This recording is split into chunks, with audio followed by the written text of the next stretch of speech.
Welcome to the lesson on traditional Chinese medicine, otherwise known as TCM. I'm excited to present today because when I first encountered this healing tradition, this system of medicine, I was intrigued, fascinated, and very inspired, to say the least, because it aligned more deeply with the preconceived notions and intuitions that I had about what is health and what is disease and what causes both, and how does the body really work. So coming into this system of medicine was refreshing because it's holistic. In traditional Chinese medicine, they view the mind and body as an interconnected whole, inseparable. They don't see the body as a collection of different parts and pieces that sometimes talk and sometimes don't. No. They understand that the mind can affect the body and the body can affect the mind, and that our emotions can impact our organs or impact our physical health, and that an issue in the top half of the body could be caused by something going on in the bottom half of the body. So there's a sacred interconnectedness that TCM honors. And I even like to bring up the tooth meridian chart, which is a fascinating chart that has mapped the connections between each tooth and the organs and glands in the body. So to simplify it, it's the idea that a root canal procedure or aggressive dental work or damage to one tooth can be linked through the meridians down to specific organs, and so that dental work can cause issues in one of the organs that are linked to that specific tooth. So it's a strange way of thinking about the body, especially if you've grown up in the West like myself. Here in the West, we're used to our medical system, which is very much trauma care, emergency medicine, right? We specialize in that and we're good at that. But we lack a deeper framework for understanding the interconnectedness of the body. We lack a deeper framework for integrating the totality of the human experience when it comes to health and healing. Mind, body, spirit, and emotion. All of these parts that contribute to our health. So I don't know about you, but if I'm trying to improve my health, I'd prefer to see someone who sits with me and really analyzes all of the human experience, all of my personal story, everything, to see how they can personalize a specific program or plan to get me back to full health, right? So all those things matter. This is what resonated with me. I hope it resonates with you. There's 7 pillars to traditional Chinese medicine that it sort of stands on. We're only going to go into 2, acupuncture and qigong, 2 which I have more personal experience with. But just know that as a system, it really deals with a lot of philosophy regarding breath work and movement and flow and energy. And nutrition is big. And herbalism. They have a rich and deep knowledge and history of medicinal herbs and using those to support our health. So let's jump into this. I think that's enough of an intro, but I'm going to do my best to paint the picture of traditional Chinese medicine and convey the essence of the philosophies that underpin this beautiful and ancient system of healing. So traditional Chinese medicine is not theory or some far out there thing.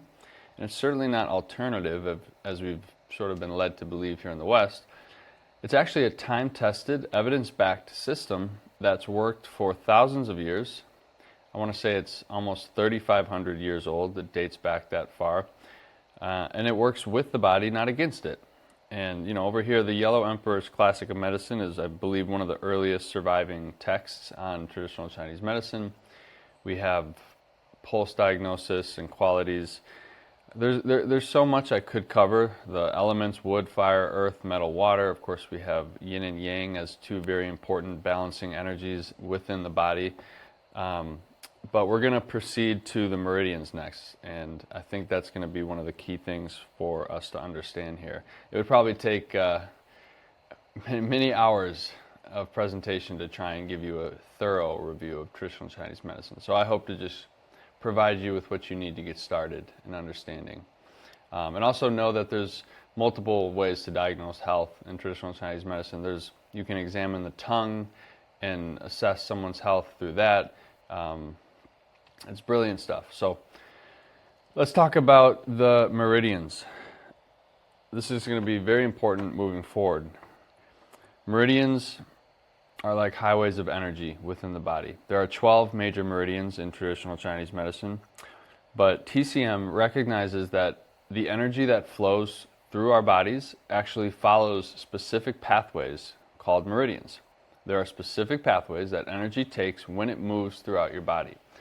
I like to think of them like highways or channels, or even going back to our analogy, like rivers of energy in the body. So when our rivers, that flow of energy is smooth, that is good health, or that is considered vitality. So when it's blocked or chaotic or impeded, then symptoms can show up: pain, fatigue, anxiety, poor sleep, or inflammation. So in other words, traditional Chinese medicine sees illness, it sees disease as a result of a blockage in that flow of energy through the meridians. So some of you at this point might be asking yourselves, like, what does this guy mean when he says energy? What is he referring to, right? So I hope to give you an answer here, maybe not the one you're looking for, but this is what I mean. This is what traditional Chinese medicine is talking about. It's called qi, right up here, 2 different spellings. The Japanese call it ki. In Hindu, there are 3 different names: prana, shakti, kundalini. You could spend 5 to 10 minutes looking at all the different names. Here, there's 45 unique names for subtle energy. No one denies its existence, they just can't agree on a name for it. So what is qi, really? It's the vital life force energy that we all possess. It's in all of us, right? It's the animating force. It's the force behind your body's electrical signals in the nervous system. It's the force behind our blood circulation, behind our lymph flow, behind the rhythm of our nervous system. So it can be a hard concept for certain people to grasp at first, but it's something to explore, and it's a very important part of the traditional Chinese medicine system. So qi is the language of healing, and this is going to segue us right into acupuncture, because acupuncture is so powerful, and it works by trying to restore the flow of qi in our bodies. So the needles, when they're placed in specific points along the meridians on our body, it's an art form. It's precision. It's understanding where to place these needles. When you place them correctly, the body will respond intelligently. It can increase circulation. Inflammation can go down. The nervous system can calm down. The fascia and connective tissues can also release in ways that have the potential to provide deep healing. So it's a subtle but powerful technique for restoring flow within the body. And again, it follows the logic and philosophy that we were already designed to be self-healing beings, self-healing mechanisms. We have those mechanisms within our body. So this is a practice that helps to open up blockages and to just help our bodies do what they already do best, which is to provide a flow and a motion, a healing motion within. So acupuncture is very powerful, and highly recommend. There's so much to explore when it comes to this. This is just one of the pillars out of the 7, but acupuncture is probably, in my opinion, again, there's varying opinions, but I would say it's got to be one of the most powerful pillars within traditional Chinese medicine, and a great place to start if you're going into TCM. So let's talk a little bit about Qigong. This is one that I adopted a practice myself of about 2 years ago. A lot of people group it into the category of like yoga or even Pilates, because there is a physical therapy aspect to Qigong. There's a whole branch of Qigong called medical Qigong, where it's very physical therapy-esque. You can use it to rehab parts of your body that need to strengthen.